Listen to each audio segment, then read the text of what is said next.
Salam əziz dostlar, hər birinizi xoş gördük. Əziz izləyicilər, mən sizlə bugün Fuji haqqında xırda bir özelliği paylaşmaq istəyirəm. Deməli, ötmə əməliyyatına başlayanda siz Pavorotnikin ruskasını axıra qədər basırsınız. Yəni, ötmə edəndə buna ehtiyac yoxdur. Bunun için ne edirik?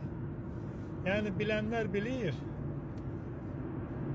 bilmeyenler için de paylaşırıq ki, bəzi o paxıl insanlar var da, bildiklərini de paylaşmaq istəmir. Bu bilmeyenler de öğrensin, mariflənsin. Bunun için ne edirik? Sadəcə olaraq parmağımızı yüngülcə Pavorotnikin ruskasına toxundururuq. Bu halda Pavorotnik 3 dəfə yanıb sönəcək və bu da ötmə əməliyyatına keçməyinizi təmin edir. Və yenidən zolağa qayıtmaq istəyirsinizsə, yüngül altdan geri qaytarırsınız, yenə Pavorotnikin işığı 3 dəfə yanıb sönəcək, vəssalam.